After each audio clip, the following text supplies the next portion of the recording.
你是个月薪3000的普通保安，美女富婆却开价30万。叶枫，陪我一次吧。闻言，叶枫脑中紧绷的弦啪的断了。结婚10年，柳如烟天天把我踩在脚下，现在一个这么好的女人主动靠近，证明我还有价值，我绝不能错过。头脑一热，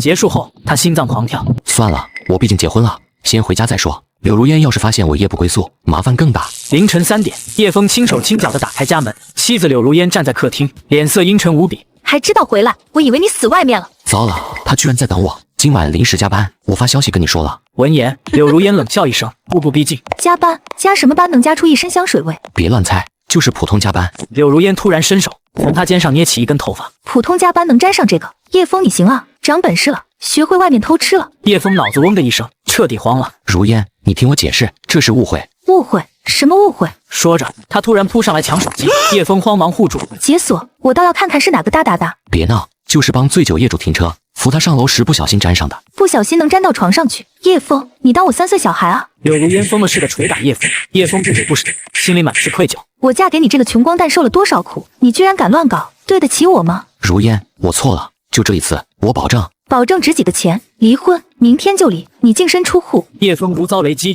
就为这点事，你就要离婚？我真的是清白的。是不是清白的？我检查一下就知道。你这个年纪偷吃了还能有存货不成？叶枫慌忙后退，拉扯间，几张钞票从他口袋掉了出来。完了，空气瞬间凝固。柳如烟捡起钞票，脸色铁青。好得很，出去偷吃还有钱收，是我小看你了。离婚。次日，两人来到民政局。确定要解除婚姻关系吗？柳如烟冷漠。确定。半小时后，叶枫净身出户，浑浑噩噩地走在路上。前岳母突然打来电话：叶枫，你个废物，敢背着如烟乱搞，你欠我的5万块，3天内还回来，不然送你进局子去。阿姨，我啥时候欠你5万？我儿子小军找工作花的5万，你亲口说承担的，现在想赖账啊？我去，我和柳如烟已经离婚了，那钱怎么能算在我身上？我不管，不还钱我就报警。电话挂断。为什么都要逼我？就因为我穷，因为我老实吗？叶枫心死如灰，朝人工湖走去，准备自杀。突然，一道清脆的提示音在脑海中炸开。叮！恭喜宿主成功绑定系统，每周超能力刷新。本周超能力为洞察秋毫，观察力、记忆力、分析力极大强化，可关联细节，洞察真相。叶枫猛地停住脚步，眼中重新燃起光芒。我去，我终于有外挂了，老天还是眷顾我的。叶枫催动能力，发现柳如烟果然和他的老同学王俊有染，一时怒从心起。柳如烟，好你的大大大！原来你才是偷吃最多的那个人。此刻，他脑中浮现王俊狗眼看人低的模样，更是愤怒。老子失去的，我要你也100倍奉还。你不是爱炫富吗？这次就让你大出血。叶枫回忆起王俊曾炫耀的账户，将超能力运转到极致，推演出王俊的密码，成功登录。我去，整整70万美元，相当于500万人民币。王俊，这是你欠我的。叶枫迅速将所有资金转走，脸上是掩不住的笑意。从今天起，我的人生将彻底翻盘。此刻，酒店套房里，柳如烟和王俊刚吃完海鲜。俊哥，你答应我的 LV 限量款包包，啥时候带人家去买啊？急什么？把哥伺候爽了，别说1个，10个都给你买。老子靠菠菜公司黑了近70万美元，够后半辈子潇洒了，这点包算什么？真的吗？那我还看中一套宝格丽珠宝，买都买。王俊拿起手机，点开虚拟钱包，脸上笑容瞬间凝固。不可能，这不可能！他疯狂刷新，退出重登，余额依旧是0。啊！我的钱呢？俊哥，你咋了？什么钱没了？70万美金，整整70万美金没了！哪个天杀的黑客给我偷走了？是不是系统出错了？你再看看。这时，王俊猛地盯住他，表情狰狞。大，是不是你搞的鬼？你偷看我密码了吗？没有，我根本不知道你有这个账户。你冷静点。冷静什么冷静？那可是我的命啊！是不是你联合叶枫那个废物搞我？我没有，我跟他早没关系了。见状，要不是看你有几分姿色，老子才看不上你。现在老子没钱了，你装什么纯情？你混蛋！我为了你背叛婚姻，你居然这么说我！你连叶枫都不如，他从来没这么羞辱过我。闻言，王俊彻底暴怒，扬手扇向他。气人！敢拿那个废物跟我比？柳如烟的脸瞬间红肿，王俊产生了一丝悔意，但很快被恐慌取代。算了，我还借了几十万高利贷没有还，现在立刻我必须跑路。想到这，他头也不回地摔门而去。屋内，柳如烟心底升起寒意，难道是叶枫干的？不可能吧，他一个穷保安哪有这本事？次日一早，叶枫已向公司辞职，此刻正盯着70万美金的转账信息发愁。这笔钱来路不正，必须洗白。可我一个底层保安，哪有门路啊？这时，他想到了和他春风一度的林婉，那位美女总裁年少有为，找她合作是最快的路。虽然冒险，但也只能赌一把了。想到这，叶枫立刻给林婉打去电话。你哪位？林总，冒昧打扰，我是昨晚送您上楼的小区保安叶枫。闻言，对面沉默了2秒。找我有事吗？是这样，我昨晚不小心看到您房间里宏远建材的合作意向书，刚好我知道些对您不利的消息，觉得该立刻汇报。叔，电话里说不方便，您今天方便见面吗？不会占用太多时间。1小时后，征晚国际楼下的咖啡厅。我希望你的消息配得上我付出的时间，绝不会让你失望。挂断电话，叶枫直奔咖啡馆。林总，怎么？你只有10分钟？好，我长话短说，我有个远房表弟以前在宏远建材上班，他说这家公司最擅长给合作伙伴挖坑。是吗？什么坑？他们会在数据报表上动手脚，嫁接的额外交易和潜在债务，等合作启动，就用合同漏洞和隐藏债务蚕食主导权，最后吞掉项目，还让合作方违约。闻言，林婉目光灼灼地盯着叶枫，试图找出撒谎的痕迹。这些都是结合合同细节和信息分析出来的，逻辑严密，肯定戳中他要害了。你能确保这些情报属实吗？这个老六幼儿园都没读完，却看出了上市公司的999个合同漏洞。女总裁当场提出质疑：你能确保这些情报属实吗？宏远建材具体会怎样操作？情报真假和具体操作，林总您在商场摸爬滚打这么多年，比我清楚多了。找人详查核实，不就真相大白了吗？林婉陷入沉思，叶枫提供的信息与他团队评估的疑点高度吻合，甚至解开了几个困扰他许久的关键问题。你为什么告诉我这些？或者说，你想从我这里得到什么？终于到关键时候了。叶枫深吸一口气，脸上露出略显窘迫又坦诚的表情。林总，不瞒您说，我确实有事相求。我那位表弟在宏远上班时，偷偷攒了70万美金，后来被公司发现，只能跑路了，求我帮忙把钱弄干净。可我就是个保安，哪有这本事？思来想去，认识的人里只有您可能有办法。林婉瞬间明白，之前的情报不过是叶枫的投名状。林婉，讲我可以帮你处理，3天后你会拿到一张国内银行卡，里面是税后人民币。听到这话，叶枫兴奋无比。谢谢林总，太感谢您了。别高兴太早，我有2个条件。您说，我都听您的。第一，管好你表弟，让他嘴巴严实点。这件事天知地知，你知我知，要是后续出了麻烦……林婉没有说下去，但威胁意味不言而喻。明白，我保证绝对不会有任何麻烦。第二，你以后再听到类似的消息，必须第一时间告诉我，明白吗？没问题。好了，10分钟到了，你可以走了。虚拟钱包的账号密码发我就行。是，林总，那我就不打扰您了。叶枫正准备起身，又被林婉叫住。对了，昨天我喝断片了，没说什么奇怪的话吧？他这是在提醒我，昨晚的事绝不能透露吧？您只是说有些累，让我送您上楼后就休息了。您酒品很好，什么都没乱说。闻言，林婉明显松了口气，点头轻笑。那就好，你去忙吧。叶枫转身离开，这才发现后背已被冷汗浸湿。和林婉这种聪明人打交道，每一步都像走钢丝啊。离开咖啡厅后，叶枫径直走向街角的网吧，他身上只剩不到200块，接下来3天只能在此落脚。1分钱难倒英雄汉，现在只能先委屈下了。开好机器，叶枫不再多想，疯狂吸收知识。超能力加持下，他的学习效率远超常人100倍，且过目不忘。可惜只剩不到6天失效，不然真想把所有知识都装进脑子里。心无旁骛间，3天转瞬即逝。林婉突然打来电话，来我公司一趟，现在。叶枫不敢耽搁，立刻结账下机，来到真晚国际总裁办公室。宏远建材的事基本核实了，你提供的方向很关键，帮我们避免了巨大损失，甚至抓到了对方的把柄。能帮到林总就好。林婉话锋一转，拿出一张银行卡，推到叶枫面前。你表弟的辛苦钱都在这里了，密码6个8，自己去改。我天，400多万到手了，谢谢林总，这次真的多亏您。钱是小事，我听说你向物业辞职了，接下来打算继续靠你表弟打听消息吗？他连我辞职都知道，看来一直在关注我，这是个机会。林总，我突然想起，表弟提过宏远建材喜欢钻交叉违约触发的法律漏洞，建议您让公司法务重点审核合同。叶枫的话如一道闪电，击中了林婉心中的疑云。他猛地抬头，看向叶枫的眼神彻底变了。叶枫，你很不简单啊，当保安太屈才了。林总过奖，我只是运气好。不必谦虚，我缺一个信得过的司机兼行政助理，月薪12000，试用期1个月，做得不好我随时换人，敢不敢挑战？闻言，叶枫惊喜点头，承蒙林总厚爱，我不会让您失望的。安娜，带他去办入职，岗位是我的专职司机兼行政助理，挂在总经办。好的，叶先生，请跟我来。叶枫向林婉点头致意，准备离开。等一下，我不喜欢没时间观念的人，明天7点半前到我另一处别墅接我，别迟到。好的。走出办公室，叶枫脚步有些轻飘飘的。现在不仅洗白了资金，更拿到了至关重要的机会。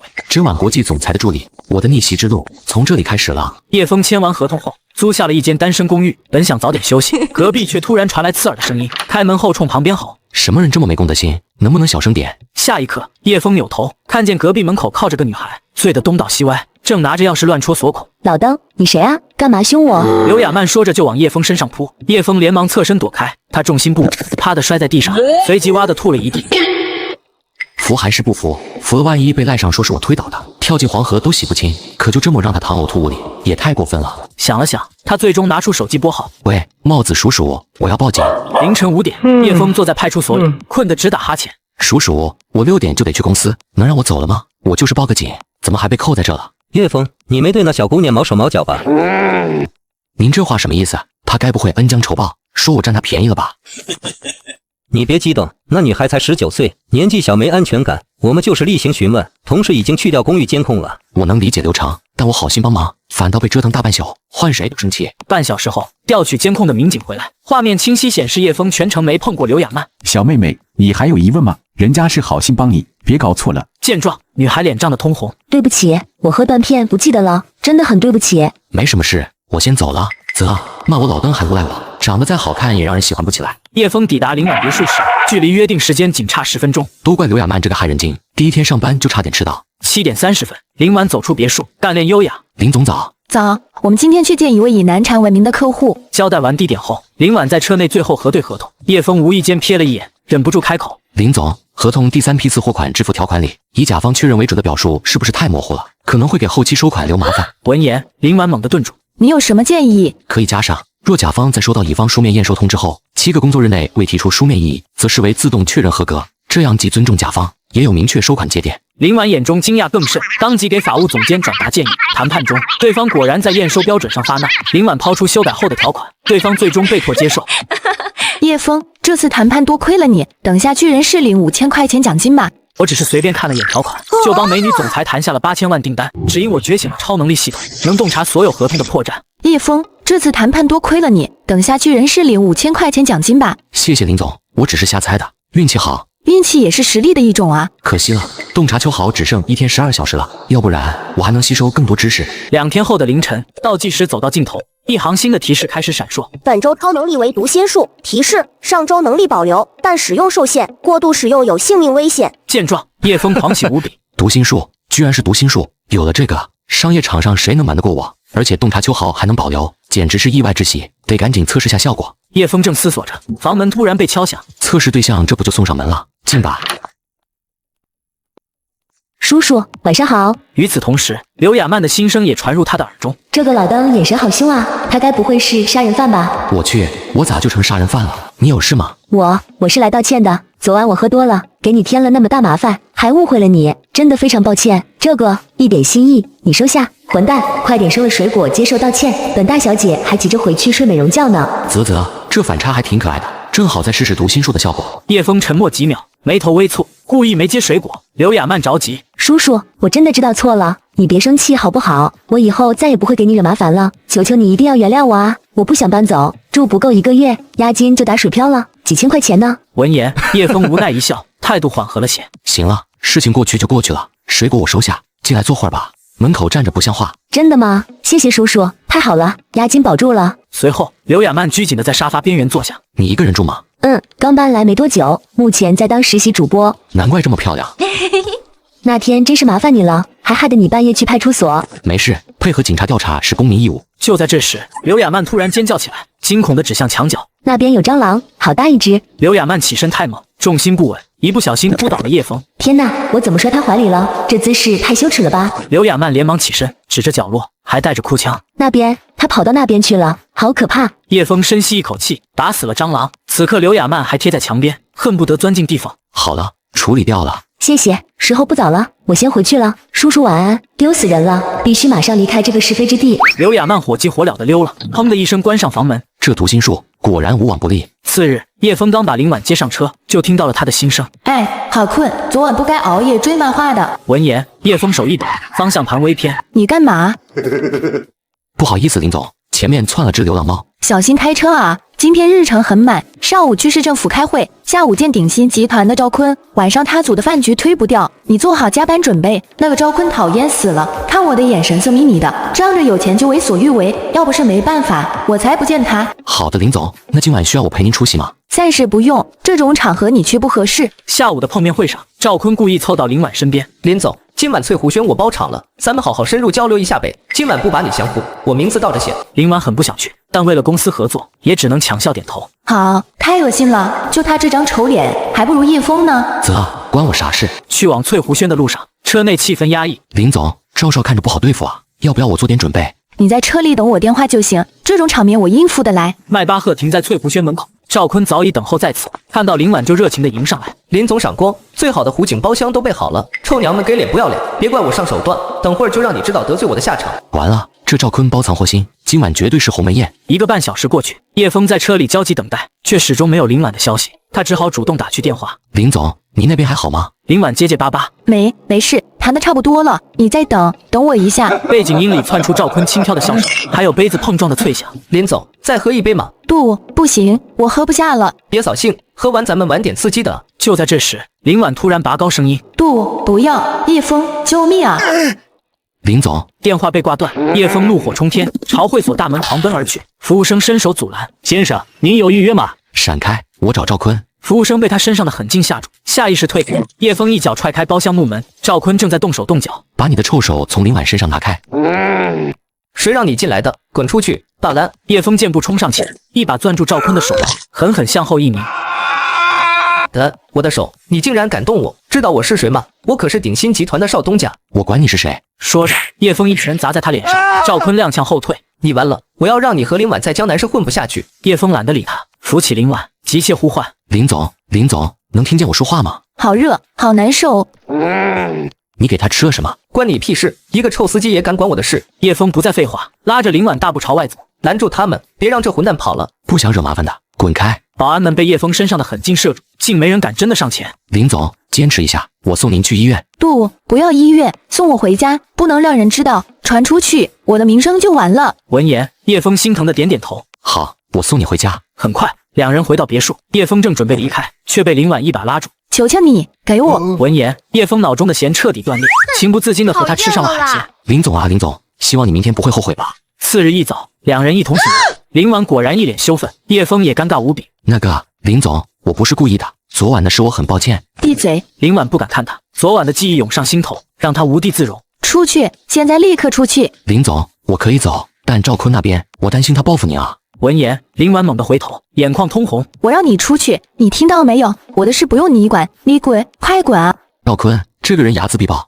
想必报复很快就来了。我若不先动手把他按死，恐怕后患无穷。想到这，他攥紧拳头，激活了系统能力，洞察秋毫，开！瞬间的洞悉感袭来，伴随的却是剧烈眩晕。他浑身力气被抽空，几乎瘫软。只要能解决赵坤，抽干力气也值。叶枫将目标转向赵坤的狗腿子李红发，发现此人常出入高级夜店，连忙前去蹲守。赵坤坐在豪华卡座里，脸色阴沉。李红发在旁谄媚斟酒。林婉那个贱人，臭司机，老子一定要弄死他们！这2天坤少火气大，看来得小心伺候了。不过昨晚的糖果成色不错，能让他满意也挺好。就是走私车的款子还得催黑狗。很快，赵坤搂着女郎离开。李红发找了个无人角落打电话。黑狗哥，坤少问那批车啥时候出手，压着风险太大。李哥，我也不想压着，可是海关扎了严啊。那是你的事，你自己解决。还有上次的糖果再送点，要效果猛的，钱不是问题。走鼎新旗下空壳公司的账。叶枫迅速记下关键词，悄悄离开。终于露出狐狸尾巴了，接下来就该顺藤摸瓜，找到能一击毙了赵坤的奸党。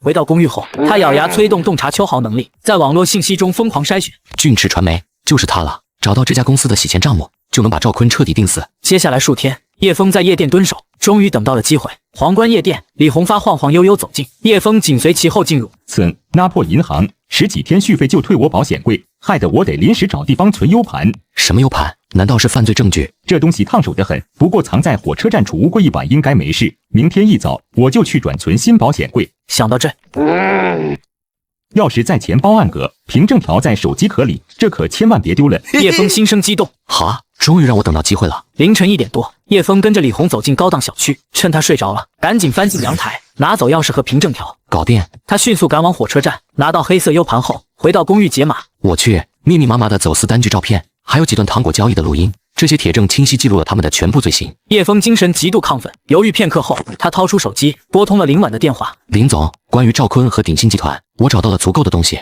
能让他再也无法骚扰您，也无法威胁真晚国际。电话那头，林婉的呼吸骤然停滞。叶枫，你到底什么意思？为您彻底解决麻烦的意思，请您相信我一回，明天过后，一切雨过天晴。叶枫不等林婉回应，直接挂断电话。他将罪证分门别类，通过海外转接 IP，连夜发送到有关部门和大型媒体的网络邮箱。万事俱备，只欠东风。几小时后，多家权威媒体同步推送深度报道，瞬间引发全国震动。与此同时，赵坤接到了赵老爷子气急败坏的电话：“你个孽障，到底惹了多大祸？网上全是骂你的，联合组马上就来抓你了。”赵坤醉意全无，连滚带爬打开手机新闻，标题和证据让他如坠冰窟。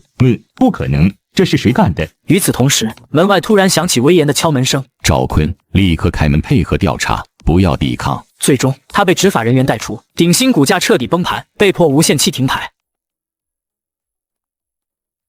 连总，鼎新彻底乱套了，赵坤已经被正式批捕。密切关注后续进展，所有和鼎新相关的业务全暂停，重新做风险评估。是，连总。安娜飞快记下，犹豫片刻后，小声追问：“连总，外面都在猜是谁的手笔，您知道内情吗？”做好我们自己的事，不该问的别问，不该议论的别议论，明白？此刻，林婉面上淡然，心中也掀起了惊涛骇浪。叶枫，他到底怎么做到的？竟然以摧枯拉朽的力道，把赵坤和他背后的势力全掀了。安娜走后，林婉最终还是给叶枫打去电话。事情是你做的吗？电话那头沉默片刻。赵坤多行不义必自毙，迟早也会栽大跟头。赵家不会善罢甘休，要是查到你头上怎么办？谢谢林总关心，放心吧，他们查不到任何东西，所有痕迹都处理干净了。说到这，他顿了顿。对了，林总，我有件事想向您请示，我打算……等等。林婉莫名心慌，下意识打断他，大脑飞速转动，找着借口。晚上来别墅一趟，把车给我开回来。林婉不等回应就迅速挂断电话。电话另一头，叶枫也悠悠叹了口气。这次危机让我看清了，只做司机永远保护不了他，更配不上他。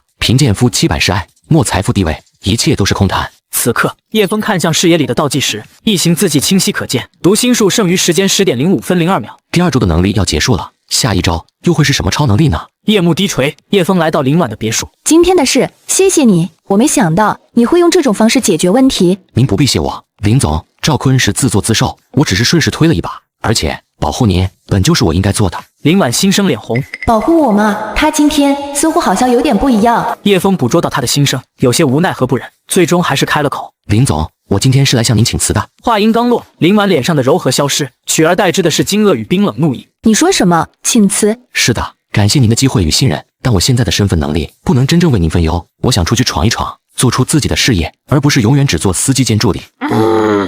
借口，叶枫，你这明明就是过河拆桥，利用完就扔，整碗刚脱险，你就怕了吗？想切割干净，远走高飞，有了资本翅膀硬了，就想自立门户了。林总，您误会了，我是不想活在您的羽翼下，不想别人说我只是林总的司机。不想做我的司机，那你当初为什么处心积虑接近我？之前的一切都只是演戏吗？林婉越想越气，竟口不择言起来。叶枫，你听着，想走可以，但我林婉不是你想用就用的垃圾，我会看着，没有我，你这个保安出身的能人能闯多大天地？现在交出车钥匙，立刻消失。叶枫看着盛怒的林婉，满心无奈，最终沉默放下钥匙，转身离开。这时，系统面板开始闪烁。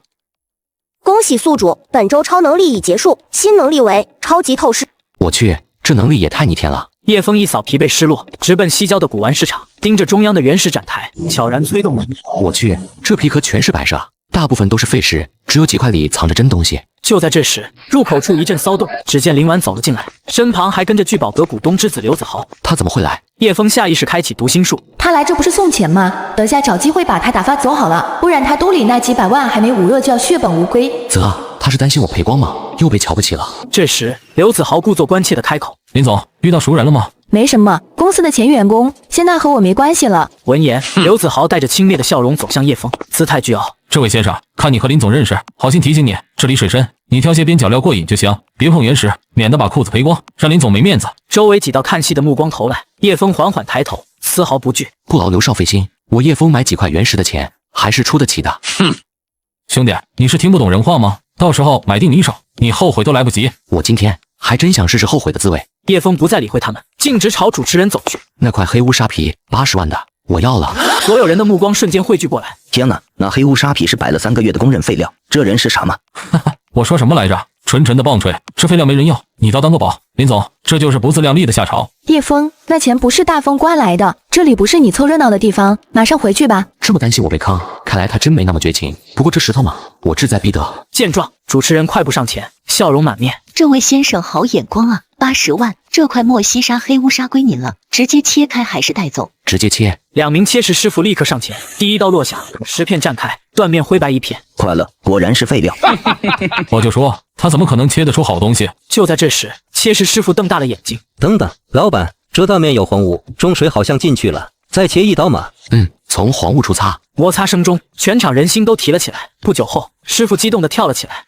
鸡油黄是兵种鸡油黄肥，大涨啊！这颜色，这水头，太正了。此时，无数珠宝商涌了上来。小兄弟，300万转手给我吧。500万，我出500万。最终，这块机油黄被一位港商以980万高价拍走。叶枫收起支票，目光转向刘子豪。刘公子，怎么样？我的运气还不错吧？刘子豪咬牙切齿地看着他，林婉也惊得说不出话。他是怎么知道石头里有匪的？接下来，叶枫目光锁定第二个目标，那块公斤料50万，我要了。全场愣住，刘子豪更是猖狂大笑起来。不过赢了一次，你就真当自己是赌石圣手了啊？这种垃圾你也买？那可是矿区筛选后的剩余品，公认的新手陷阱。叶枫充耳不闻，刷卡后只说一个字：切。师傅无奈摇头，快速下刀。大厅随即爆发出今晚最疯狂的惊呼，围观者震惊。帝王绿，玻璃种是玻璃种帝王绿，我的天！人群彻底失控，手机闪光灯此起彼伏，都想拍下这传说中的极品翡翠。我出价8000万，叶先生，我们愿与您签订长期合作协议。1个亿出1个亿，叶先生，这价格够诚意了吧？价格如火箭般窜升，短短3分钟就突破1元大关。最终，主持人接完一通电话后，高声宣布结果。恭喜叶先生，神秘买家电话委托，以1亿3000万天价拍下这块玻璃种帝王玉。全场死寂半秒，随即爆发出更热烈的惊叹。天哪，这不是赌石，这是点石成金呀！这小伙子现在身价暴涨了，之前嘲笑他的，现在脸都肿了。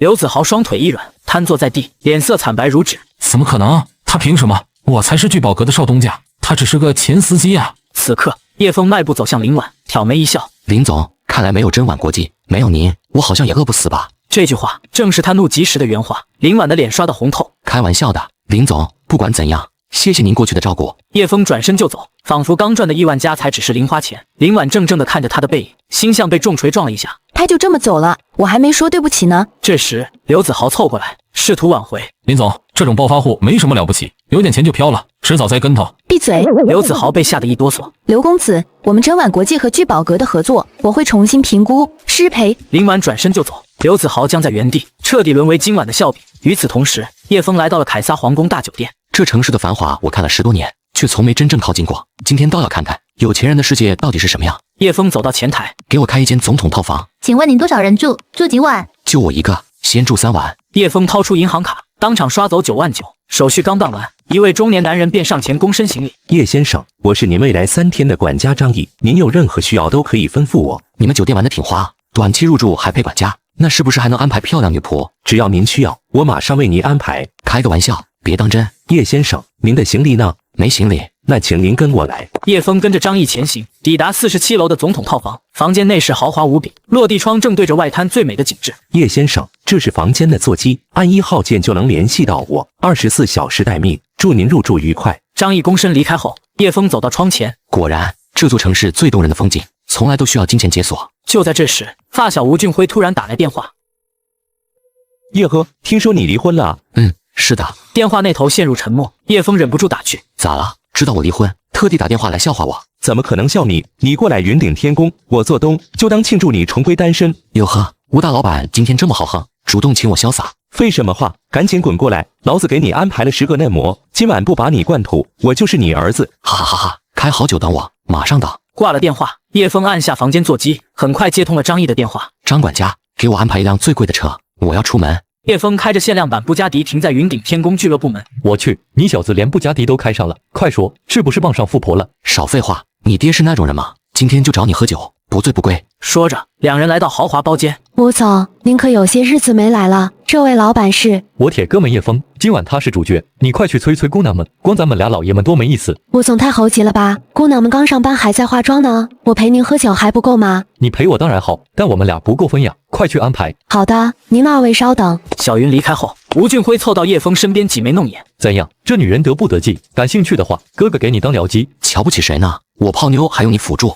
不过说实话，小云确实很润。吴俊辉见叶枫语气轻松，知道他彻底走出离婚阴霾，不由得松了口气。几分钟后，小云带着7、8个小姐走了进来。有钱人的快乐，果然想象不到。半小时后，他来到走廊透气，忽然被2个人撞得一趔趄。他刚要开口，就听到一句气急败坏的怒吼：刘亚曼，你敢跑！信不信明天我就告你违约，让你倾家荡产去坐牢？李总，我真的不会喝酒，当初说好只陪唱不陪酒的，我不接受潜规则，求你放过我。黄老板是公司大客户，身家过亿，陪他是你的福气，乖乖听话，把他陪开心了，明天你就是公司一姐。我不要。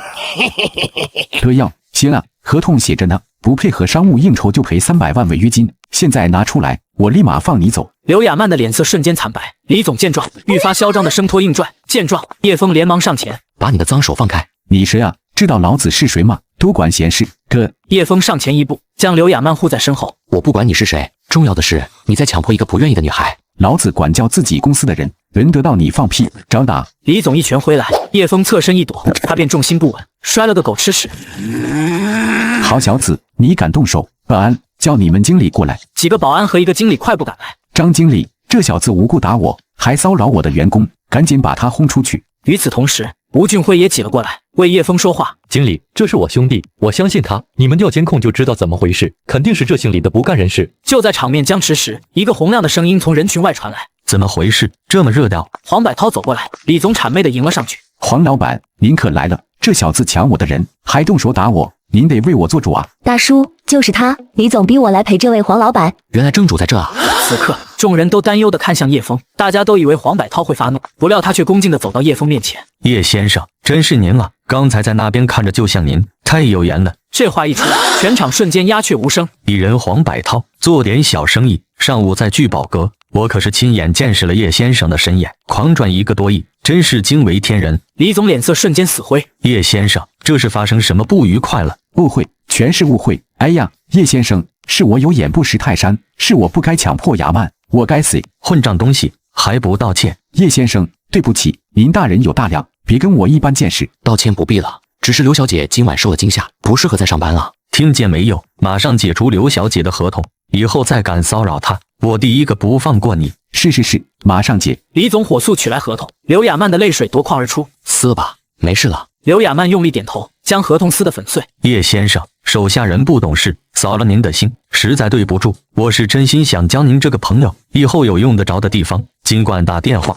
叶枫接过名片，牵着刘亚曼从容离去。小云望着他的背影，眼神闪烁。这个男人太神秘、太强大了，只要靠近他，一定能知道更多赚钱的消息。想到这，他主动给叶枫发去消息，半小时后便来到他的总统套房。天哪，这就是3万3一晚的套房吗？也太豪华了！叶枫看着惊讶的小云，别看了，过来做会。小云回过神，摇曳身姿走到叶枫身后。这一夜，他们情不自禁地吃了好几次海鲜。哥哥，人家还不知道你的全名呢。叶枫，叶哥哥，你做什么生意的呀？怎么认识黄老板的？如果我说半个月前我还是个保安，你会不会扭头就走？讨厌，人家都给你了，还拿我开涮。小云看向他，眼睛亮晶晶的。你是不是玩玉石的？下次带我赚点零用钱呗，大不了。真的吗？那可以考虑带你玩玩。好耶，叶哥哥你真好。实不相瞒，我离婚了。闻言，小云惊讶无比。果然，男人有钱就变坏。见状，叶枫无奈地笑了笑。我才是被抛弃的那个。怎么可能？你有钱又长得帅，谁会这么眼瞎抛弃你？说来话长，长夜漫漫，正好说说呀。行了，别八卦了，早点睡，明天带你去个好玩的地方。小云追问无果，没多久便沉沉睡去。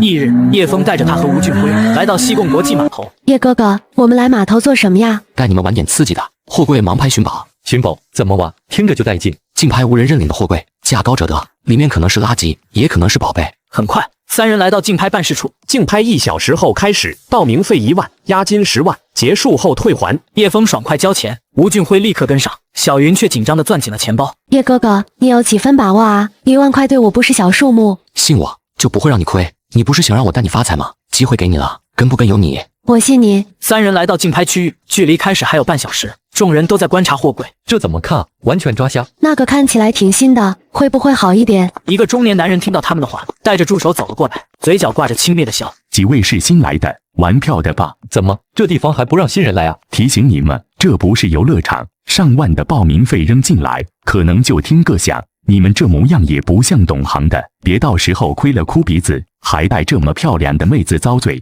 黑豹的目光在小云身上扫过，带着不怀好意。不劳费心。不知天高地厚，我叫黑豹，在这片场子混了10几年。奉劝你们，挑便宜或碰碰运气就行，别跟我争看上的柜子，免得自取其辱。吴俊辉气得直骂娘，叶枫却毫不在意，心中厌念。超级透视，开！叶枫的目光穿透一个个集装箱，最后目光定格在3个货柜上，嘴角一勾，找到了，哪个里面有货？快指给我看看。叶枫抬手指向远处3个货柜。老吴，你主攻那个40尺普柜，预算控制在20万以内，绝对有得赚。小云，你负责那个20尺小柜，有人抢太狠就放弃，没必要死拼。那你呢？你不拍一个吗？我看上那个大的了，可能有竞争，我来处理。吴俊辉和小云虽有疑虑，但还是选择相信叶枫。很快，竞拍正式开始。20尺小柜，起拍价2万，开始竞价2万5、3万。几轮竞价后，价格来到6万8。黑豹突然举牌7万。见状，小云慌忙看向叶枫，见他点头示意，放心开口7万5。黑豹皱眉思索片刻。7万5一次，7万5两次，7万53次，成交。围子落下，小云长舒一口气。紧接着轮到吴俊辉的40尺普柜，起拍价10万、12万、14万、 15万，价格涨到18万时，只剩吴俊辉和一个二手贩子对峙。19万，跟啊，你接着跟。二手贩子犹豫半天，最终放弃。19万，成交。最后登场的是叶枫看中的40尺高柜，黑豹立刻举牌25万。2个刺头竞拍者不愿示弱，很快将价格顶到52万。叶哥哥，他们都快抢疯了，再不出手就没了。不急，时机未到。价格涨到70万时，2个刺头终于扛不住退出，黑豹志得意满的扫视全场。70万一次，70万两次。就在这时，叶枫突然举牌90万，全场瞬间哗然，黑豹脸色骤变。你小子故意跟我抬杠是吧？我这是公平竞价，没钱你就别玩啊！就是玩不起就滚。好，200万，敢不敢跟？全场炸开了锅，吃瓜群众纷纷起哄。小哥别怂，制止他的嚣张气焰。对，给他点颜色看看。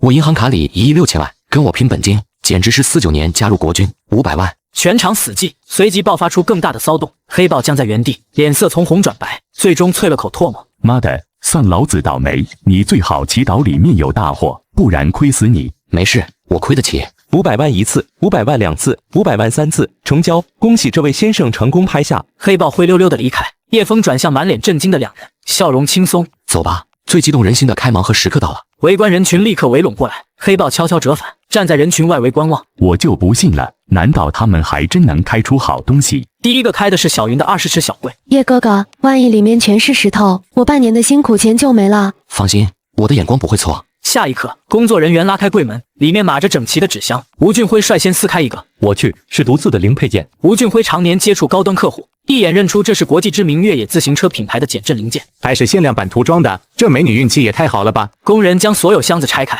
全是崭新的零件。一个二手贩子立刻上前报价：美女，这批货我出100万，当场现金结算，怎么样？叶哥哥，听你的。成交，省得麻烦。叶哥哥，我爱死你了。黑豹在远处看着，脸色铁青。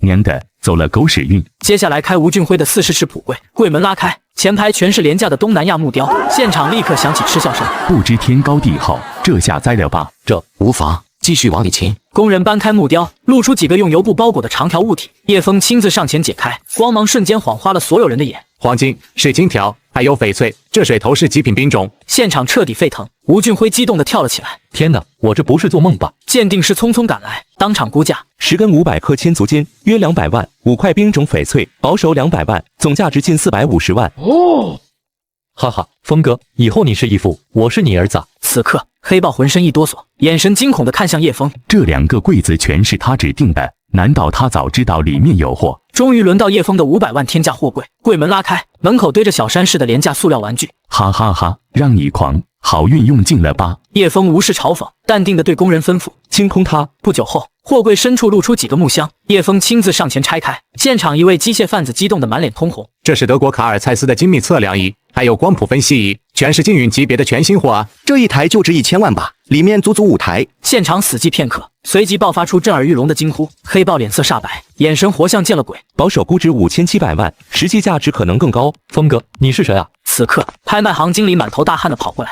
态度恭敬到极点。叶先生，您太了不起了，我们老板刚好在视察，想请您过去一叙，务必赏光。可以。叶枫3人来到一间宽敞的办公室，只见一个身影迎了上来，满脸笑容。叶老弟，我就知道是你，除了你，谁有这点10成金的本事？黄老板，原来这家拍卖行是您的产业啊？小产业，混口饭吃罢了。刚才听经理汇报，说有人连开3个柜，一个比一个棒，我就猜是你来了。我比你吃长几岁，叫你一声老弟，不介意吧？当然不介意。黄百韬笑容更盛，引着众人到沙发落座。那批精密仪器，报关单写的都是塑料玩具，连海关都没查出来，偏偏被你挖出来了，运气好而已。你们说这是运气吗？绝对不是，黄老板您是没看见，刚才那个叫黑豹的职业寻宝人，牛逼哄哄的，被叶枫老弟直接把脸打肿了，太爽了！笑大脸色一正，看向叶枫，叶老弟，说正事，你这批精密仪器打算怎么处理？如果信得过我，我帮你找买家，工业圈我有人脉，佣金只收最低标准。那太感谢黄老哥了，我正愁找不到靠谱买家，一切按行规来。爽快。不过老弟，你这么好的眼力，总在这种零散竞拍里混，太屈才了吧？黄老哥有何高见？你有没有想过成立专门的投资公司？你的核心优势是眼力，这在投资圈就是点石成金的本事。这话掷地有声，一语惊醒梦中人。叶枫的野心被彻底点燃。好，我怎么没想到这一层呢？黄老哥，这个公司我开了。启动资金、人脉、办公场地，我全力支持。第一期基金我包圆1/3额度，够意思吧？感谢黄老哥，预祝我们合作愉快。接下来几天，他像高速旋转的陀螺，奔波于城市各个角落，疲惫不堪。这天回到总统套房，饭菜香扑面而来。叶哥哥，你回来啦，快去洗手吃饭。你怎么来了？看你这几天太累，心疼你妈，特意来做顿饭犒劳你。我就待一会儿，等你休息了就走，绝不打扰。谢谢。跟我还客气什么？快洗手。叶枫不再推辞，将饭菜一扫而空，连连赞叹：手艺不错，经常做饭吗？是啊，男人心，男人味，总要留住一样吧。那坏了，我感觉2样都要被你留住了。如果是真的就好了。这时，小云看着叶枫微蹙的眉头，小声问道：事情办得不顺利吗？不是，都很顺利。黄老板介绍的人很靠谱，就是事情太多太杂，时间完全不够用。小云似懂非懂，犹豫着开口：那我能不能帮你做点什么？也好，我正好缺个临时助理处理杂事，你有心就来试试，工资照付。闻言，小云高兴极了。太好了，我会好好表现的。接下来的日子，他的日程被小云排得井然有序。3天后的凌晨，终于敲定点金资本第一期基金。与此同时，系统音骤然响起：本周超能力已结束，新能力为未来文。与此同时，一个清晰的财经播报声在他脑海中炸响。华夏时间本周3凌晨3点，受地缘政治紧张及美联储言论影响，国际现货黄金价格暴力拉升，单日暴涨逾8%，突破每盎司2600美元整数大关，创历史新高。本周3，黄金暴涨8%，这是一座金山啊！叶枫第一个拨通了吴俊辉的电话：老吴，是我，今天之内能不能凑齐1000万？我去，1000万，你要干嘛？我有可靠情报，国际黄金近期有重大波动，时间窗口极短。天宫1号，我给你留1000万额度，敢不敢跟？敢，老子跟了。1000万是吧？就算卖肾我也凑出来。什么时候要？今天上午10点前，打区基金账户，合同后续补签。没问题，我信你。挂断吴俊辉的电话，叶枫立刻拨通了黄百韬的私人手机。黄老哥，抱歉打扰，国际黄金3天内有重大事情，我打算把天宫1号所有额度全投进去，时间太紧，资金可能就我们2家，你要不要跟？闻言，对面沉默片刻。叶老弟，2个亿不是小数目，全拿来孤注一掷太冒险了。你的判断依据是什么？我没有传统依据，但有绝对信心。你要是不跟，剩余额度我全吃了。电话那头，黄百韬心中的天平逐渐倾斜，最终笑着开口：叶老弟有魄力，老哥陪你赌这一把，就按约定来，我那份不变，几千万今天一定到位，我立刻让财务和律师准备。谢谢黄老哥信任，别说客气话，我等着你一战成名。挂断电话，小云终于忍不住开口：叶哥哥，这太冒险了吧？对于别人是冒险，对于我是收割。今天会是点金资本扬名立万的起点。几分钟后，2位专业人士来到总统套房，分别是黄百韬旗下的财务总管赵峰和重金请来的交易所主管郑斐。赵总监、郑主管，欢迎到来。叶总客气了，能为您效力是我的荣幸。事不宜迟，咱们先开会吧。好，请跟我来。早上7点，酒店会议室内，气氛严肃。叶总，黄总那边已启动资金划转，1小时内全部到位，但2亿全仓压黄金多头，风险系数实在太高了。闻言，叶枫抬手打断，目光转向郑斐：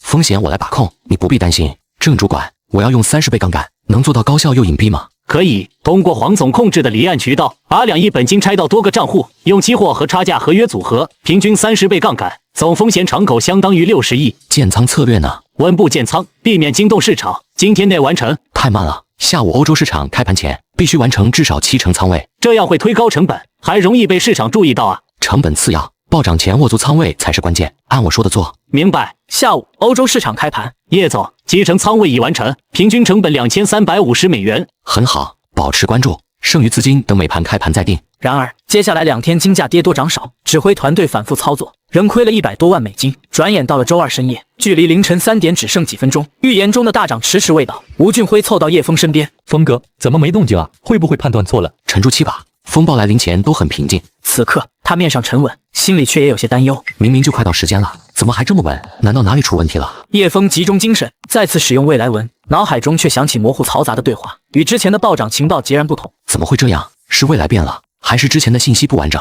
与此同时，美洲市场开盘，金价非但没涨，还突然跳水近30美元。叶总，情况极不乐观，金价随时会跌破40美元大关，我们资金所剩无几，是否先部分平仓控险？一旦爆仓，咱们就血本无归了。听到这话，吴俊辉急得来回踱步。峰哥，听赵总监一句劝吧，小亏总比全亏强，这东西带杠杆，跌得太快了。所有压力与质疑如潮水般压来，叶枫猛地咬牙，眼神骤然锐利。我信自己的判断，更信那个未来之声。这下跌就是华尔街豺狼的洗盘陷阱，不止损，一股都不平。我说过，风险我来担，现在是最后的考验，都沉住气。凌晨2点30分，距离预言的时间越来越近，市场依旧死气沉沉。完了，3点快到了，一点动静都没有。这把豪赌怕是要输得底朝天了，得赶紧想想要怎么向黄老板汇报才行。就在凌晨2点50分，就在所有人濒临绝望时，一则快讯如闪电划破夜空。突发紧急播报：中东地区发生军事冲突，美军基地被袭击，现场伤亡未明确。快讯瞬间引爆市场，黄金价格被无形巨手猛然拉升，直线飙升，1分钟内从2350美元暴涨至2390美元，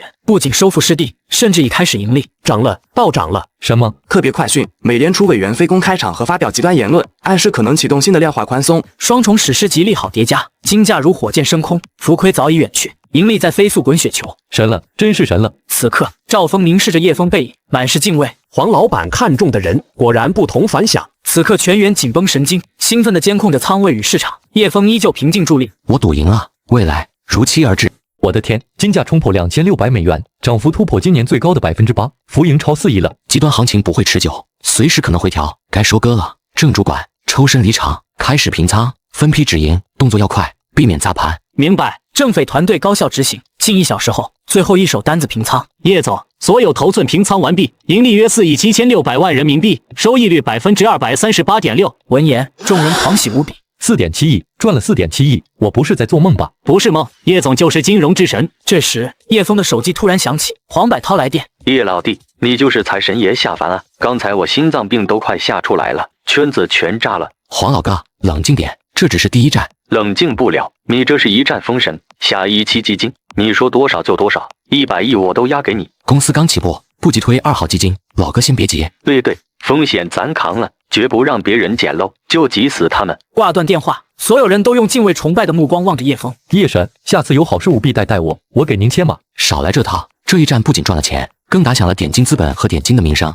我再也不是仰人鼻息的司机了。叶枫正豪情万丈时，手机响起短信提示音，他点开一看，脸色骤变。叶枫，不好了，林总高烧2天，一直不肯去医院，你快来看看他吧。叶哥哥，你脸色怎么这么难看？出什么事了？叶枫回神后猛地起身，我有急事，先走了。老吴，后续清算和资金入库你盯着，跟赵总监、郑主管对接好。放心，包在我身上。你也熬了几天，回房休息吧。叶枫说着，以大步朝门口走去，脚步匆匆。叶哥哥，要我跟你一起去吗？不用，私事。叶枫一遍遍拨打林婉的电话，却始终无法接通，只好打给安娜。林总到底怎么回事？自从他上次见您后，情绪就很差，前天低烧，昨天烧到39度，躲在别墅里不吃药，不看医生，还不准我告诉别人，我实在没办法才找您。别怕，我马上到。叶枫挂了电话，直冲林婉别墅，将他带到私立医院做了深度检查。家属是怎么看护的？他这是急性肺炎，再晚来半天，后果不堪设想。这一刻，叶枫心如刀绞。什么4亿7千万，什么点金资本，此刻都比不上他平稳的呼吸。不知过了多久，林婉终于醒来。你怎么在这里？你高烧昏迷，急性肺炎，我再不来，你打算把自己烧死在别墅里吗？我没事，只是累了，休息下就好。谁让你多管闲事？都这副模样了还嘴硬，真是个倔脾气。叶枫没理会他的话，起身探头。林婉身体一僵，下意识想躲，最终却乖乖不动。退烧了，医生说你免疫力差，情绪郁结加上劳累过度才倒下，得好好养着。整个白天，叶枫寸步不离。下午安娜赶来，看到林婉气色好转，瞬间红了眼眶。林总，您可吓死我了！公司没事吧？有几项紧急事务需要您定夺。林婉思维清晰地做出指示。叶枫看着她病中仍不忘工作的样子，暗自叹气。这个女人永远把事业放第一位。安娜离开后，林婉终于开口：这次谢谢你，医药费和误工费，我让安娜结算给你。林婉，我们之间一定要算这么清楚吗？林婉强装镇定，迎上他的目光。不然呢？你现在已经是亿万富豪了，我不能占你时间便宜。叶枫没被激怒，反而突然靠近他。林婉，你听清楚，我照顾你，不是因为你是真婉总裁，也不是因为那2次纠葛，只是因为你是林婉。这个理由够不够？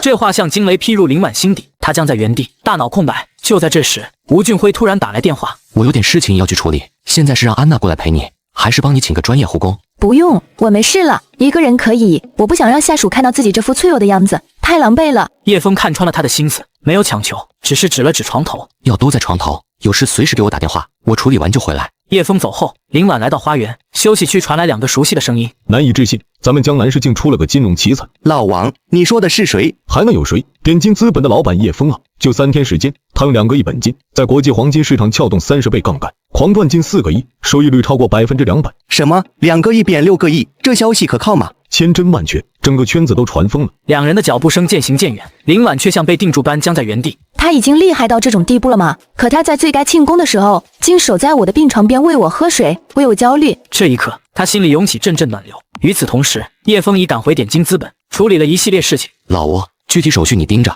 务必合规合法，该交的税1分不能少，别因小失大。放心，叶总，这点小事包在我身上，你尽管去忙，这边有我稳着呢。叶枫签完最后一份文件，准备往医院赶。未来文能力骤然生效，一个女声猛地刺入他的脑海。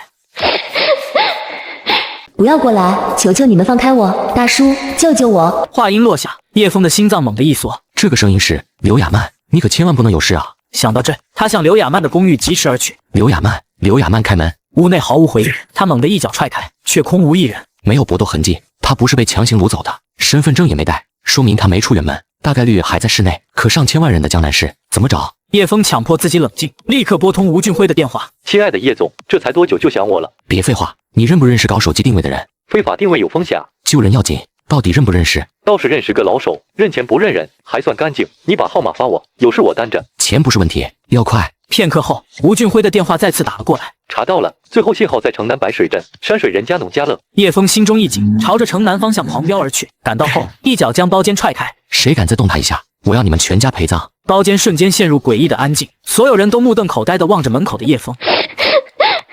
大叔，真的是你，你来救我了。没事了，丫头。唐公子最先回过神，怒骂出声：“你谁啊？敢坏老子好事！就是滚出去！知道我们是谁吗？老子弄死你！滚出去！知道我们是谁吗？老子弄死你！”保安呢？叶枫无视众人叫嚣，目光冷冷扫过唐公子和李少，最终定格在张文脸上。是你把刘亚曼骗来的吧？闻言，张文浑身一抖，后退2步。你胡说，我们只是在同学聚会。聚会需要强行把人往房间里拖吗？得了吧，你算什么东西，也敢管老子的事？识相的赶紧滚，把女人留下，不然……李少的话没说完，叶枫已骤然出手，将他的胳膊向后一拧。我不需要知道你是谁，只知道你动了不该动的人。啊！我的手，放手！你们死人嘛，给老子弄死他！2个跟班硬着头皮冲来，叶枫双拳推出，直接将他们击飞。见状，李少心中恐惧无比，却仍在嘴硬：有本事你就杀了我，不然老子弄死你全家！杀你！砸我的手！叶枫一掌过去，李少当场昏死，又一拳推出，废掉了唐公子的命根。这时，农庄经理带着保安赶来，瞬间头皮发麻。谁在闹事？李经理，快抓他！我要他死！我朋友在你这差点出事，这是事实，给你半小时，让你老板亲自来交代，否则后果自负。李经理瞬间明白惹到了硬茬，连忙点头应下，在众人敬畏的目光中离开包间。丫头，你先在车上等，我处理完就送你回家。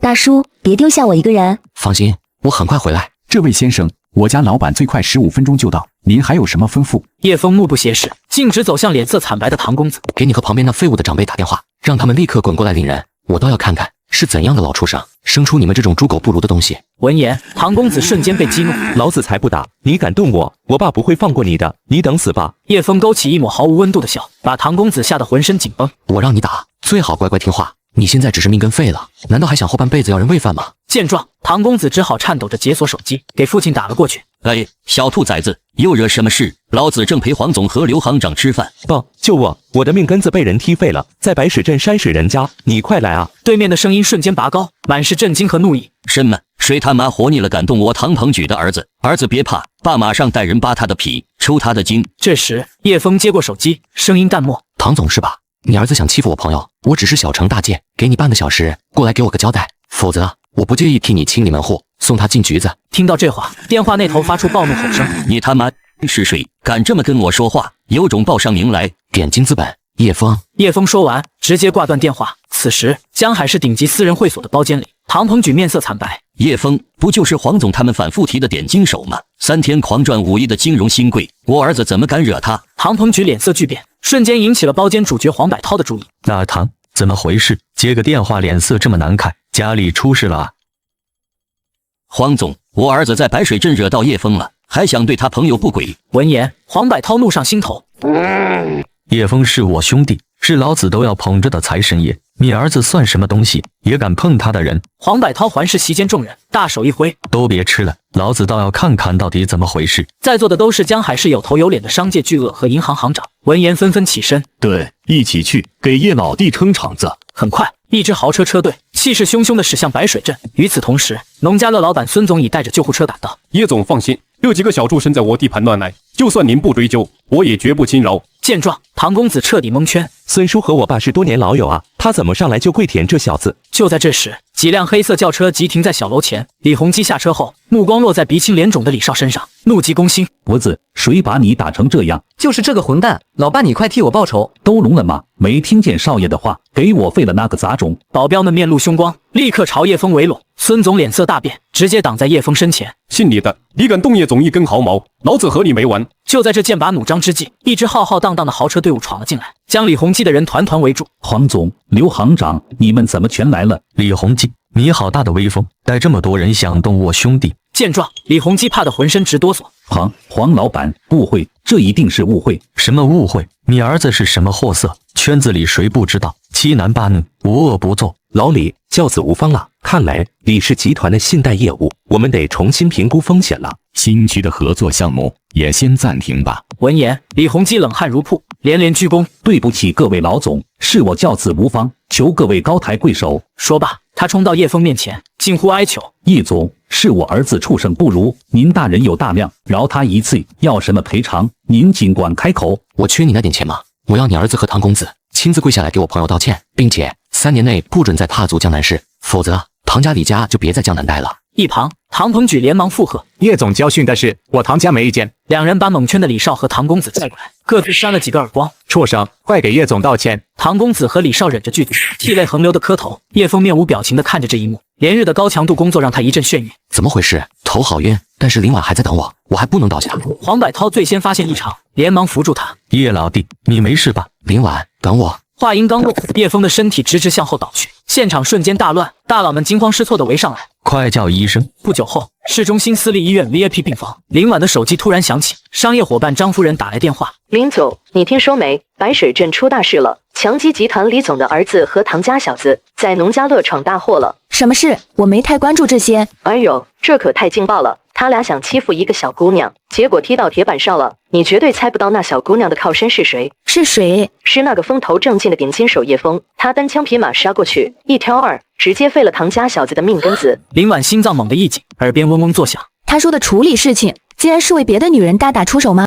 黄百韬他们10几号大佬全部过去给叶枫撑腰，叶枫还放话让那俩小子滚出江南市，不然就灭了唐李两家。呵呵，他倒是去英雄救美了，留下我像个傻子一样的他一整天，算什么？林总，你还在听吗？嫂子，谢谢你告诉我这些，我有点累了，以后再聊。林婉掐断电话，眼底的松动与期待全被彻骨的冰冷覆盖。也好，他一飞冲天，身边不会缺年轻女孩，他的狠力也注定成不了我的港湾，这点心动该埋了。此刻，病房门被轻轻推开，黄百韬带着焦急的神色走进来。林总，抱歉打扰，叶老弟特意托我来。话音未落，他看到林婉的眼神时，瞬间顿住了。黄总，叶枫的事不必向我汇报，我也不想听。没事的话，麻烦离开。黄百韬被他的决绝噎住，暗自叹气。叶老弟，这误会太大了，老哥可帮不了你，自求多福吧。不久后，黄百韬来到叶枫的病房，满脸懊悔。叶老弟，这事怪我，昨天光顾着担心你，忘了帮你跟林总解释，让他误会你了。黄老哥，不怪你，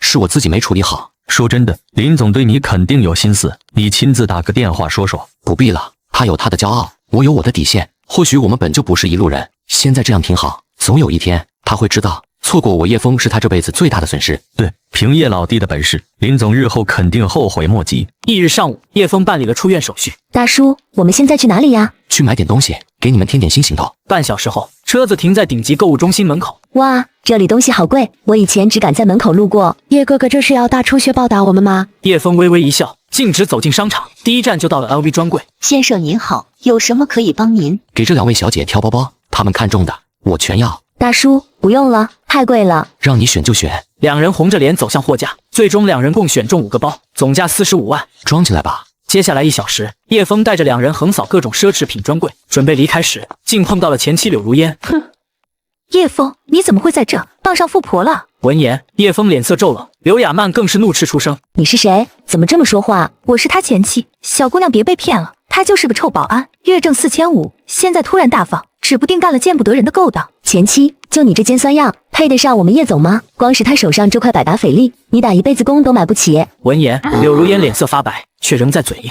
高仿吧，肯定是假货。他有多少钱，我还不清楚吗？以前2000块的包都舍不得给我买。”这就是叶总刚给我们买的，你眼红也没用。周围人围拢过来，店员们小声议论。柳如烟脸上火辣辣的：“叶枫，你肯定是装的，骗得了谁啊？我告诉你，你这辈子都是窝囊废，这些女人跟你迟早后悔。”叶枫再也无法忍受，上前一步，眼神如刀：“柳如烟，我是不是窝囊废，轮不到你评判。你过得怎么样也与我无关。以后你别再出现在我面前，不然我不保证客气。”三人转身离开，柳如烟气得浑身发抖，怨毒的嘶吼起来：“叶枫，你给我等着！你不让我好过，我也不让你舒坦。”离开商城后，小云的手机突然响起：“那怎么回事？您怎么会摔伤？我马上回去。”挂了电话，小云眼眶泛红，向叶枫说明情况：“别急，先安心照顾阿姨，工作的事放一边，什么时候回来都可以。”说着，叶枫给他转了5万块钱：“这钱你先拿着，是给你妈妈的医药费。”闻言，小云又感动又不舍：“谢谢叶总，妈妈，叶哥哥刚出院，他的起居饮食你一定要盯紧，知道吗？”放心吧，小云姐，我会照顾好大叔的。小云凑近刘雅曼，用只有2人能听见的声音低语：“叶哥哥那方面需求啊，你得满足他，别让外面的狐狸精钻了空。”刘雅曼脸颊爆红，小云放心离去。叶枫看着面红耳赤的刘雅曼，满脸疑惑：“小云跟你说什么了？”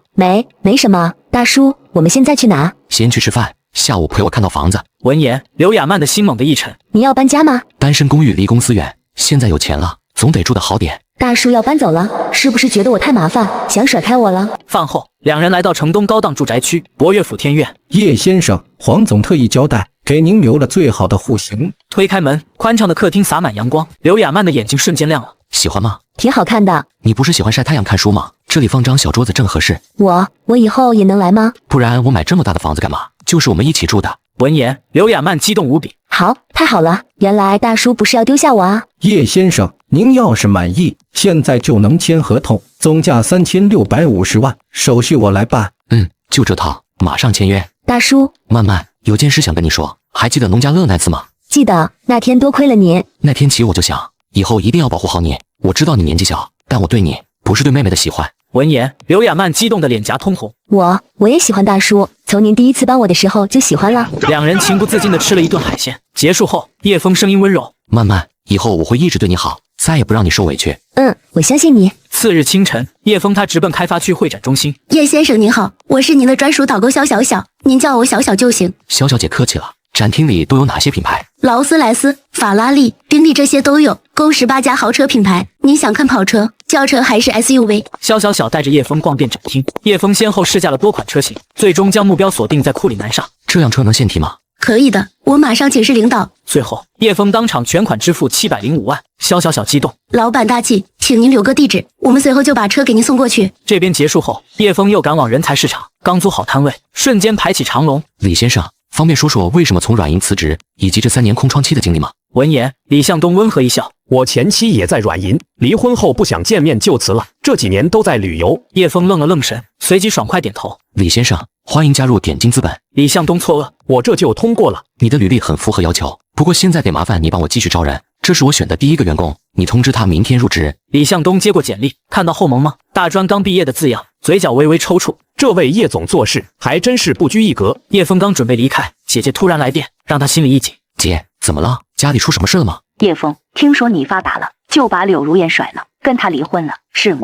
叶枫，听说你发达了，就把柳如烟甩了，是吗？我是离婚了，但不是我抛弃他，是他逼我净身出户的。闻言，对面哑然良久。算了，多说无益，爸妈也很想你，有空就回趟家吧。电话被挂断，叶枫愣在原地，心中五味杂陈。为了掩盖婚姻的不睦，他已经3、5年没回过家了。罢了，纸终究包不住火，该面对的总要面对。次日，叶枫驾车抵达老家太平镇，停在一间小卖部前。老板娘，来一包华子。软中还是硬中？叶香抬头后，瞬间愣住。臭小子，翅膀硬了，连老姐也敢耍。姐，你下手能不能轻点？没打死你算好的。走吧，我去市场看看有没有金条，等下你背着给爸妈负荆请罪去。好姐姐，我可是你亲弟弟，你总不能看着我被老爹打死吧？叶枫的父亲叶爱国是退休的帽子叔叔，脾气火爆得很。现在知道怕了，当初离婚怎么不和家里商量？事情都过去了，多说何意？我就问你，帮不帮我？臭小子，真是前世欠你的，等你姐夫下班，我再陪你过去，这样总行了吧？没过多久，叶香的3个孩子和老公董君宝就回了家。姐夫，好久不见。阿峰最近混得不错，连小熊猫都抽上了。嘿嘿，也就那样，混口饭吃。舅舅，有没给我们带礼物呀？孩子一拥而上围住叶枫，叶枫拿出3部平板，都有分，你们分了吧？见状，叶香皱起眉头。阿峰啊，你这有钱是好事，但离婚那事，连里乡亲要是知道了，还是要戳你几两骨。叶枫瞬间垮了脸，驾车往老家开去。路人2人有一搭没一搭的聊着。你这车多少钱啊？几十万吧，国产车不值钱。你当我傻？700多万的劳斯莱斯库里南，你说几十万，这钱到底哪来的？老姐，我赚的每一分都清清白白，你放心。前几年隔壁村3毛也这么说，结果是搞电诈被抓了。你就不能盼我点好，不和你聊了？你有钱了也想想爸妈，咱们家这老平房都45年了，村里谁家没盖小洋楼？放心，我心里有数。很快，车停在村口一栋老旧平房前，村民们看到库里南，顿时炸开了锅。那是桑塔纳吗？什么桑塔纳？那是劳斯莱斯库里南，至少750万，普通宝马、奔驰都不够他一个轮子值钱。这么贵，怎么停在老五家了？那不是叶香和他弟叶枫吗？村民们渐渐围上来，叶枫笑着和长辈打招呼，掏出小熊猫烟挨个分发。各位长辈，我先进屋了，有空再聊。看着他离开的背影，三叔公感叹出声：老五好福气啊，老幺儿发财了。不料这时春婶却翻了个白眼，人品不行，再有钱也没用。我听说叶枫发财就离婚，抛弃跟了他10年的发妻。这话一出，人群瞬间炸锅，风评当场反转。爸妈，我回来了。小枫，你可算回来了。王淑芬拉着叶枫的手上下打量，眼眶渐渐泛红。爸妈，老弟给你们买了好多东西，有贵重的补品，还有给妈的金镯子，多有心啊！王淑芬接过金镯子，又是欢喜又是心疼。叶爱国却突然冷哼一声：买这么好的东西，看来钱真没少挣，但钱再多，忍心来了又有什么用？该来的还是来了。爸，我的每一分钱都是堂堂正正赚来的，从没对不起过任何人。没对不起过任何人？那我问你，你是不是和柳如烟离婚了？对，离婚这么大的事，怎么不跟家里商量？你知不知道，你在村里都成陈世美了？说到这，叶爱国气得脸色铁青。你个混账东西，一有钱就学坏，忘了当初柳如烟不嫌弃你穷，死心塌地跟你的时候了。盛怒之下，叶爱国抄起鸡毛掸子，叶香赶紧冲上前拦住。爸，您先别动气，听老弟把话说完。说什么说？有什么好说的？叶枫，我告诉你，不把柳如烟哄回来，以后别认我这个爹，我丢不起这个人。叶爱国气得浑身发抖，王淑芬在一旁抹着眼泪，也轻声劝着：小枫，夫妻哪有不吵架的？柳如烟脾气冲了点，待人不坏，你去跟她好好说说，把她接回来吧。这一刻，叶枫积压了数年的委屈彻底爆发。爸妈，你们以为是我想离婚吗？是柳如烟主动提的。叶枫的声音开始颤抖，那些被刻意遗忘的画面在脑海中浮现。每次去他家，他妈指着我鼻子骂看门狗，一家人合伙骂我窝囊废，这些事我敢跟你们说吗？眼泪终于从叶枫眼中滚落，他哽咽着，几乎说不下去。最让我寒心的是，柳如烟她在外面偷人，我感觉得到，可我不敢问，我怕一问，这个家就真的散了。听到这里，王淑芬早已泣不成声，叶爱国也心痛无比。我的啊，受了这么多委屈，怎么不跟妈说啊？叶枫平复了一下情绪，眼神重新变得坚定。爸妈，这个婚离了我一点不后悔，我只后悔没早点认清，没早点强大起来，让你们跟着操心。这一刻，叶爱国长长叹了口气，仿佛老了好几岁。儿子，是爸错怪你了，是爸糊涂，没看清柳如烟的为人。离了好，那样的媳妇，我们老叶家要不起，以后找个知冷知热的，妈支持你。一家人冰释前嫌。就在这时，门外传来邻居焦急的喊声：五叔、五婶，不好了！柳如烟带着他妈和弟弟来了，就在村口，说要找叶枫讨说法。闻言，叶爱国的脸色瞬间冷了下来。开去，我都要看看他还有脸来讨说法。叶枫一家刚走出老屋，村口老槐树下早已围满了看热闹的村民。叶枫，你个缩头乌龟，总算敢出来了。柳如烟，我们已经离婚了，这里不欢迎你们，你们来干什么？你还有脸问？你把我害得这么惨，自己倒开着豪车回老家风光了。我告诉你没门，今天不给我个说法，我跟你没完。就是，我女儿跟了你10年，你发财了就想踹了她，天下没这么便宜的事，青春损失费少说500万。围观村民越聚越多，纷纷露出幸灾乐祸的表情。交代？我给你们什么交代？柳如烟，你还有脸要青春损失费？那我问你，我这10年被你们当狗使唤，我的损失找谁赔？这一刻，他积压的怒火彻底爆发。10年我工资全上交，下班回家还要干家务，你却还是骂我窝囊废。还有你和王俊的丑事，敢当着乡亲们的面把手机拿出来说说吗？闻言，柳如烟心虚了一瞬，仍旧嘴硬：“你血口喷人，是你在污蔑我。”见状，叶枫掏出离婚协议，展开给众人看。大家看清楚，离婚协议上写着，我净身出户，家里存款全给了他，这还有假吗？不等众人反应，叶枫又点开一条朋友圈，再看这个，这是柳如烟和王俊的亲密合照，去年年底上传的。那时候我们还没离婚，他早就找好下家了。村民们哗然，议论风向彻底反转。离婚是你要离的，现在看我过得好了，就像狗皮膏药一样贴上来了钱，你们还要不要脸？柳如烟感受着周围鄙夷的目光，无地自容，捂着脸就要逃走。站住！你今天必须给我道歉，不然我就把你们家那点破事一件一件全抖出来。柳如烟母女扛不住压力，说了句对不起，就仓皇逃离。围观村民看着叶枫的眼神满是同情与敬佩。看来儿子是真的长大了，也真的强大了。一日一早，姐陪我去个地方。去哪？我不是打算给家里翻新房子吗？但建房子不是1天2天的事，所以先给爸妈买套房子暂住。姐弟俩很快来到镇上一处新建小区，看中了2套120平的对门精装高楼层。付款时，叶枫向叶香要身份证，他才反应过来，你买房子要我身份证干嘛？当然是给你也买一套。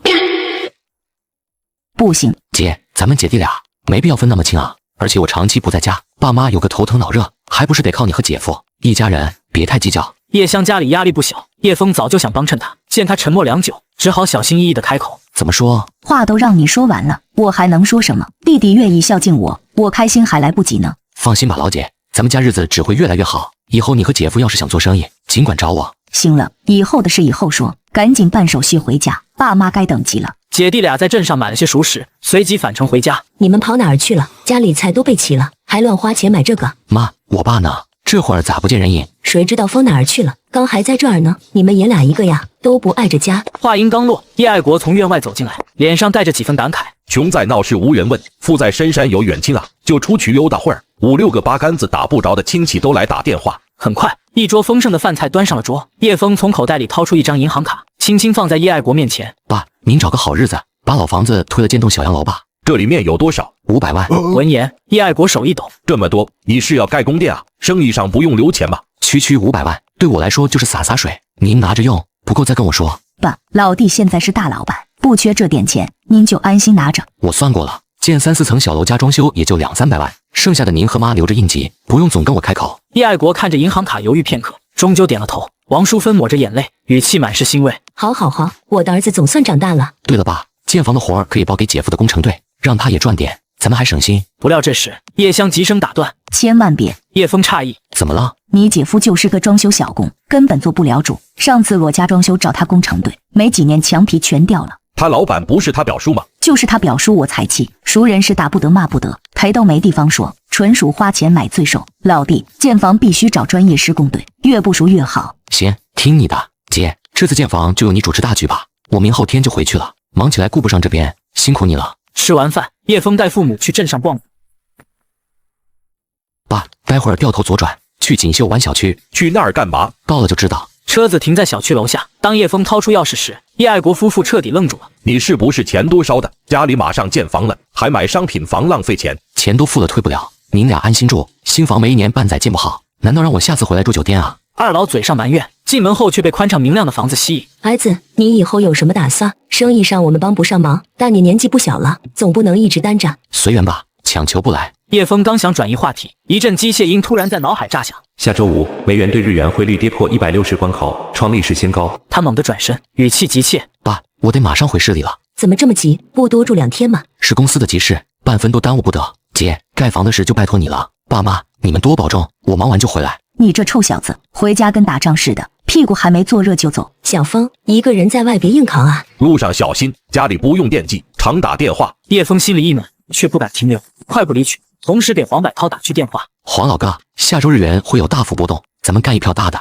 什么？你确定？就像上次伦敦金一样，我有绝对把握，操作得当，收益翻3倍不止。闻言，黄百涛倒吸一口凉气。你在哪？我马上找你。还在高速上，你直接去公司等我，叶枫赶回办公室后，吴俊辉激动地凑了过来：“弟父，真要对小日子下手吗？波动是升是跌，做空还是做多啊？大家稍安勿躁，我预测下周五日元将跌破160大关。”闻言，三人齐齐倒吸凉气。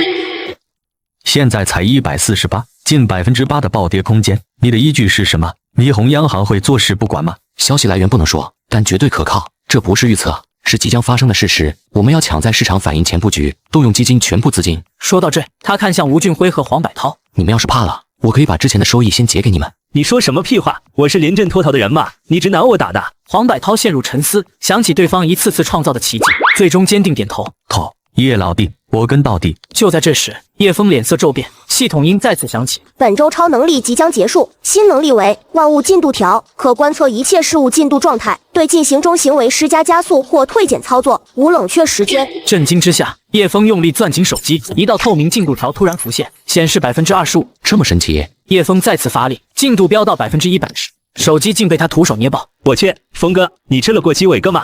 呵呵，现在国产手机的质量也太差了。对了，日元的事先不急，今晚的会议到此为止，有什么事明天再说。比起赚钱，我得赶紧搞懂这新能力。听到这话，吴俊辉急了起来：“你不是在开玩笑吧？万一消息走漏，别人先布局了咋办？”放心，时间完全来得及。我累了，你们也早点回家吧。两人无奈离开后，叶枫盯着保险柜门，若有所思。既然能加速，那退减呢？叶枫发动能力，厚重的金属门径针撕开一个大口，场面壮观无比。我去，这简直是什么手段啊！叶枫找来一把美工刀，深吸一口气，在左手食指划下一道口子，愈合进度条1%，加速，进度条飞速上涨。10几秒后，伤口彻底愈合。我天，这是生死人肉排骨啊！这一夜，叶枫兴奋的一晚没睡。次日出门，竟恰好碰到车祸现场。我去，大家快帮忙！先救能救的人。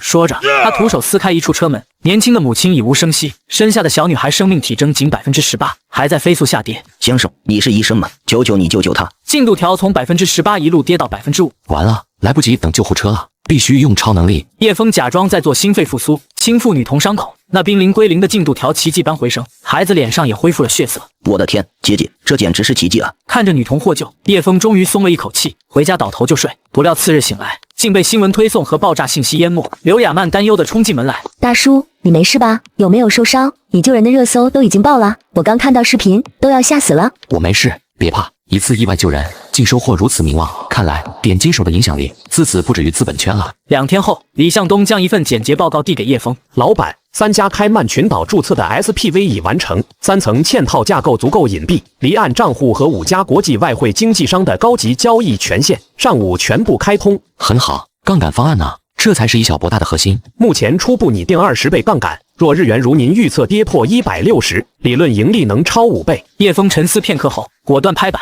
好，就按20倍准备，但建仓节奏必须由我们掌控。”当天下午，点金资本的特种小队悄然潜入外汇市场，真正的战役开始了。临近下班，办公室忽然出现了一位不速之客：“叶老弟，你忙不忙啊？有件比较特别的事想跟你商量。”黄老哥，你我之间有话直说就行。怎么？难道是信不过我，想临时退股吗？不，绝没这个想法。是我一个多年老友苏宇哲，东南亚一型富豪，主营港口航运的。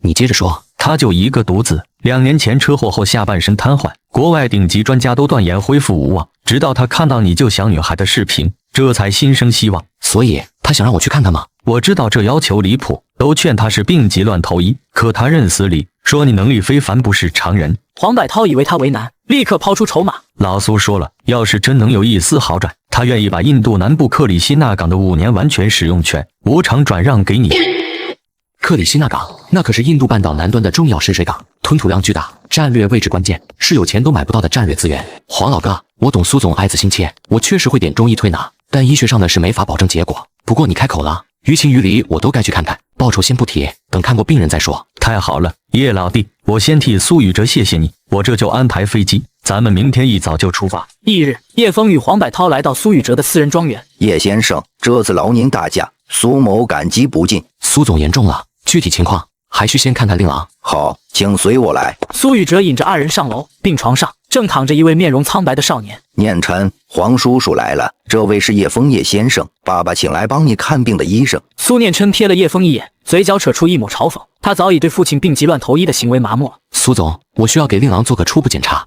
方便吗？当然，叶先生请便。叶枫伸手轻触苏念琛身体各处，视野中立刻浮现出进度条系统。脊柱神经恢复3%，运动功能0.1%，求生意志5%，情况比想象中更糟啊！苏总，我想单独和令郎聊聊，需要绝对安静的环境。苏雨哲犹豫片刻，最终还是点头，与众人悉数退出。我知道你不信我，甚至觉得我是骗子，但我们可以试试。见苏念琛闭紧双眼，叶枫不再多言，将手放在他身上，缓慢推动神经恢复进度条，希望能有效果吧。下一秒，病床上的苏念琛猛地睁眼，发出一声压抑的闷哼。苏念琛震惊：“你做了什么？我的腰竟然有了酸麻感。”只是外部刺激，其实你的神经没完全坏死，只是休眠了。闻言，苏念琛激动无比：“我真的还有救吗？”很难，但不是没可能，前提是你要有耐心和信心配合我。苏总，刚刚我用家传手法试探，发现他神经传导没完全中断，只是深度抑制，理论上有重新激活的可能。您是说念琛能站起来？只是一线希望，治疗会很漫长，可能1-2年，也可能3-5年，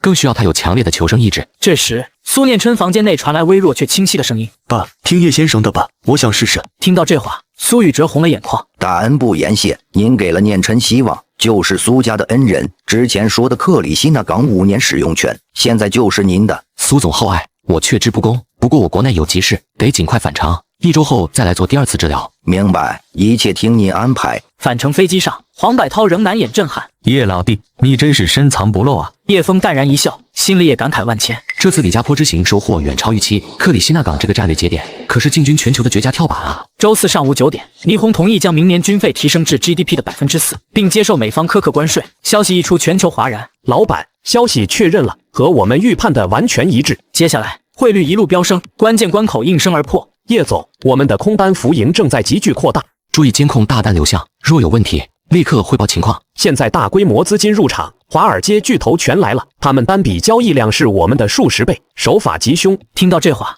吴俊辉面露忧色：“义父，20倍杠杆风险太大了，要不要先凭部分仓位锁定利润？”不急，让子弹再飞一会儿，我们成本优势足够，现在离场太早。就在这时，李向东脸色骤变：“不好，霓虹央行动手了，他们现在抛售美元买日元，设下了防线。小日子太赖了，居然亲自下场干预。”意料之中，通知所有 SPV 账户151区间分批加仓，每次500万美金，压低平均成本。老板，逆势加仓，这不符合常规操作啊！他们越守越好信心，攻破这道防线，恐慌抛售会更猛烈，我们就是压垮骆驼的最后一根稻草。时间在汇率震荡中缓慢流逝，直到周五凌晨2点，倪虹财务大臣暗示将用非常规手段稳定汇率，市场解读为常规手段失效的信号，恐慌瞬间蔓延。破了！汇率如决堤洪水般暴涨，霓虹央行干预彻底失败，全球投机资本蜂拥入场做空日元。叶总，浮盈已经超过200%了，稳住气，现在还远远不够。周五上午11点，汇率冲破160，止盈提示音在交易室骤然响起，成了，全部平仓。交易室先是死寂，随即爆发出震天欢呼。初始本金6.7亿，最终净值33.8亿，回报率404%。所有人都被这天文数字震撼。义父，你真是神了！要不是认识20年，我都怀疑你被外星人改造了。吴总说的对，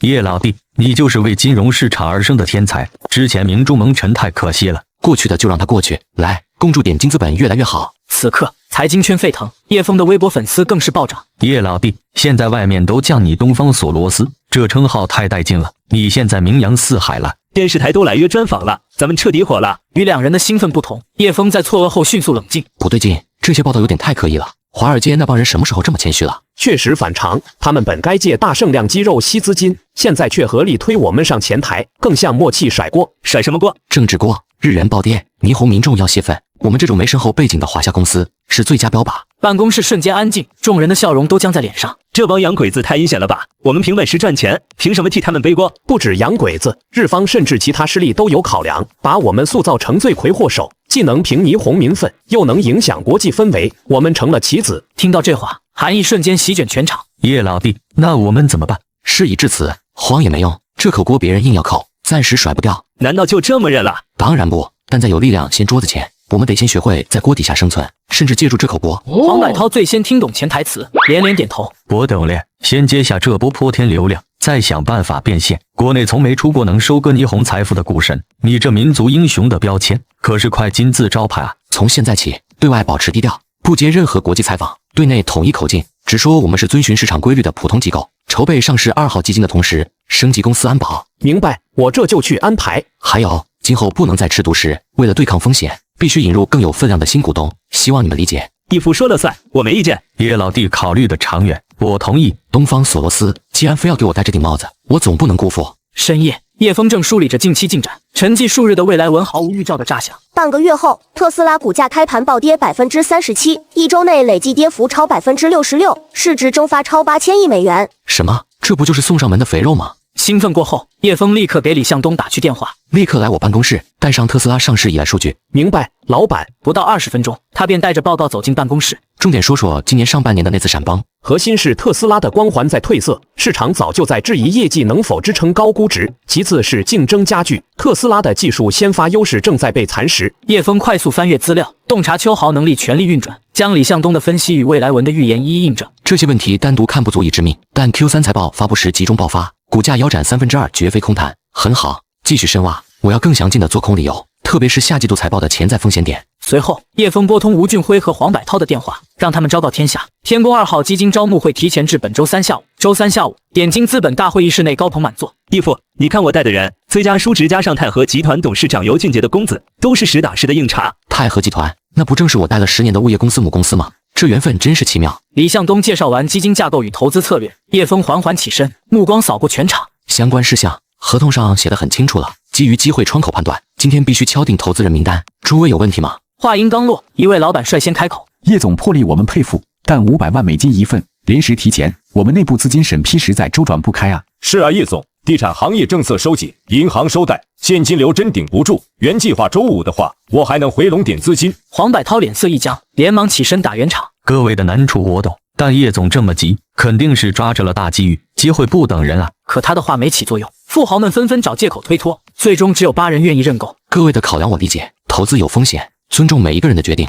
剩下的2000万我来消化。话音刚落，那些推脱的富豪脸色骤变。义父，你太够意思了，钱能解决的都不是大事，那些墙头草以后自然会明白今天错过了什么。半个月后，特斯拉股价雪崩，开盘才10分钟，跌幅就干到19%了。义父，你这预判比雷达还准。就在这时，李向东一脸激动地跑了过来。叶总，泰诚集团老总亲自来电，愿意溢价30%认购基金份额，还问能不能追加资金。1周前推脱的富豪们全变了脸，甚至带着现金守在公司楼下，就盼叶枫能松口留个名额。开工没有回头箭，告诉他们机会已经没有了。傍晚，天宫2号基金规模从1.2亿暴涨到50亿，吴俊辉笑得合不拢嘴。义父，财经频道封你东方点金手，比索罗斯听着气派多了。你这步棋直接把我们从棋子变成了棋手啊！其实不是我一个人的功劳，是我们守住了底线，也抓住了机遇。3个月后，点金资本成了国内首家获国际3类评级的民营金融机构。今天我们奠基的不只是一栋楼，更是中国金融的新标杆。未来，点金要用专业和担当，在全球为华夏资本证明。此刻，叶枫身影格外挺拔，成了金融市场上真正神一样的存在。